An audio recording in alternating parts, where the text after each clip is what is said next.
من الشیطان الرجیم بسم اللہ الرحمن الرحیم یسألونک عن الخمر والمیسر قل فیہما اثم کبیر ومنافع للناس واثمہما اکبر من نفعہما ویسألونک ماذا ينفقون قل العفو کذالک یبین اللہ لکم الآیات لعلکم تتفکرون صدق اللہ العظیم۔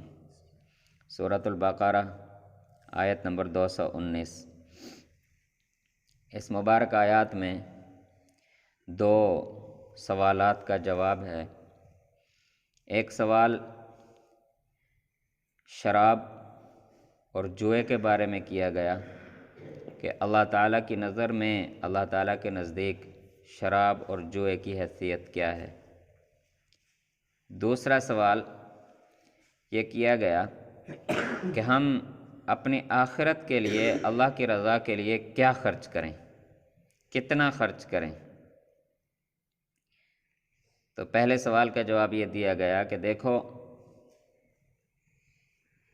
جوا اور شراب بظاہر تمہیں اس میں کچھ نفع نظر آتا ہے، لیکن اس کا نقصان اس کے نفع سے زیادہ ہے۔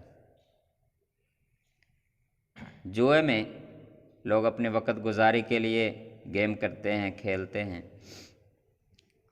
تو اس میں ایک شخص بیٹھا بٹھایا اپنا مال ہار جاتا ہے اور دوسرا بیٹھا بٹھایا جیت جاتا ہے۔ کوئی کسی کا فائدہ نہیں ہوا۔ کوئی محنت مزدوری کرے گا، کسی کی دیوار بنائے گا، اس کو نفع پہنچایا تو اس کے بدلے میں اپنی مزدوری لے گا۔ کوئی فصل بوئے گا، کوئی خوراک پیدا کرے گا، اسے بیچے گا، اس کے بدلے میں منافع کمائے گا۔ کوئی کسی کی نوکری ملازمت کرے گا، یعنی ایک بندہ دوسرے کو فائدہ پہنچا رہا ہے، پھر اس کے بدلے میں وہ اس کو اس کی اجرت یا مزدوری یا نفع دے رہا ہے۔ جوئے میں کچھ بھی نہیں، کوئی ایک دوسرے کو فائدہ نہیں پہنچایا، بیٹھے بیٹھائے ایک کا نقصان ہو گیا، ایک کو فائدہ ہو گیا، ایک کنگال ہو گیا۔ پھر دشمنی ایسے آگے بڑھتی چلی جاتی ہیں۔ پھر جب کسی کو نشہ پڑ جائے کہ میں اچھا اس دفعہ ہار گیا ہوں، اگلی دفعہ جیت جاؤں گا، پھر اس امید میں انسان اپنا گھر کا سب کچھ بھی بیچ دیتا ہے۔ اللہ تعالیٰ معاف فرمائے۔ اسی طرح شراب ہے، بظاہر انسان سوچتا ہے کہ کچھ ٹینشن ہے، کچھ پریشانی ہے، چلو دور ہو جائے گی، کچھ ذہنی سکون مل جائے گا، لیکن اس ذہنی سکون کے پیچھے پھر انسان کو یہ بھی بڑے اور چھوٹے کی تمیز باقی نہیں رہتی۔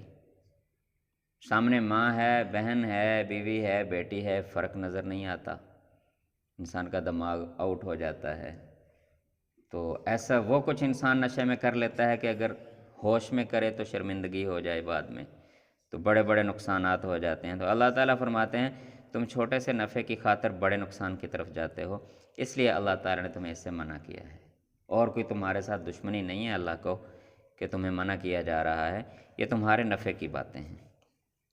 دوسرا حکم تھا کہ ہم اپنی آخرت کے لیے کیا خرچ کریں، تو اللہ تعالیٰ نے فرمایا کہ اپنی دنیا کی ضرورت پوری کریں۔ ضرورت، خواہشات نہیں، خواہشات انسان کی دنیا میں پوری نہیں ہوتی۔ اللہ تعالیٰ فرماتے ہیں کہ اپنی دنیا کی ضرورت پوری کریں، ضروریات سے جو بچ جائے اسے اپنی آخرت پر خرچ کریں، کیونکہ وہ ہمیشہ کام آنے والی ہے۔ بالکل اسی طرح جس طرح ہمارے ہاں اکثر یہ دیکھا گیا ہے کہ ہم قسطوں پہ لوگ پلاٹ لے لیتے ہیں، گھروں میں روکھی سوکھی پھر کھاتے ہیں، خرچے کم کرتے ہیں، اس کی قسطیں ادا کرتے ہیں تاکہ اپنا اچھا گھر بن جائے۔ تو یہ دنیا کا گھر ہے جسے انسان نے چھوڑ کے جانا، اور ایک آخرت کا گھر ہے، تو اگر اس کے لیے بچت کر کے خرچ کیا جائے تو ہمیشہ ہمیشہ کام آنے والی چیز ہے۔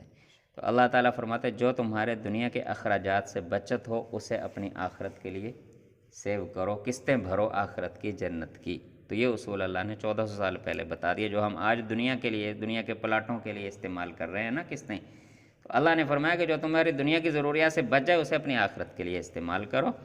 کذالک یبین اللہ۔ تو اللہ تعالیٰ فرماتے ہیں یسألونک عن الخمر والمیسر، اے رسول صلی اللہ علیہ وسلم یہ آپ سے شراب اور جوئے کے بارے میں سوال کرتے ہیں۔ قل، آپ ان سے کہہ دیجئے، فیہما اثم کبیر، ان دونوں میں گناہ بہت بڑا ہے جو بعد کے انجام ہیں، ومنافع للناس، اور وقتی طور پر موقع پر لوگوں کو کچھ فائدہ بھی نظر آتا ہے، کچھ منافع بھی نظر آتا ہے۔ کہ جو ہے جی دل لگا ہوا ہے جی، وقت گزر رہا ہے، شراب ہے جی کچھ پیتے ہیں سکون ہو جاتا ہے۔ اللہ تعالیٰ فرماتے ہیں وقتی طور پر لوگوں کو منافع نظر آتا ہے، لیکن اس کے بعد بڑے بڑے گناہوں کا ایک دروازہ کھل جاتا ہے۔ تو اللہ تعالیٰ فرماتے ہیں وَإِثْمُهُمَا أَكْبَرُ مِن نَفْعِهِمَا، اس کے نفع کے مقابلے میں اس کا گناہ بہت بڑا ہے، لہذا اس لیے تمہیں منع کر دیا گیا۔ وَيَسْأَلُونَكَ مَاذَا يُنْفِقُونَ، اور آپ سے سوال کرتے ہیں کہ کیا خرچ کریں، قُلِ الْعَفْوَ، آپ انہیں کہہ دیجئے جو آپ کی ضروریات سے بچ جائے وہ خرچ کریں اپنی آخرت کے لیے۔ كَذَلِكَ يُبَيِّنُ اللَّهُ لَكُمُ الْآيَاتِ، اس طرح اللہ تعالیٰ اپنی آیات کو تمہارے لیے کھول کھول کر بیان کرتے ہیں۔ لَعَلَّكُمْ تَتَفَكَّرُونَ، تاکہ تم اس پر غور و فکر کرو۔ غور و فکر کیا جائے تو ہر چیز سمجھ آ جاتی ہے کہ ہم اپنی دنیا کے لیے کیسے خرچ کر رہے ہیں، آخرت میں ہم نے کتنا وقت گزارنا ہے، نفع کتنا ہے، نقصان کتنا ہے، تو انسان کو سارا سمجھ آ جاتا ہے۔ تو اللہ تعالیٰ کے ہر حکم میں ہمارا بھلا اور ہماری ہی آخرت کی کامیابی کی ضمانت ہے۔ دعا ہے کہ اللہ تعالیٰ ایمان و عمل کی زندگی عطا فرمائے۔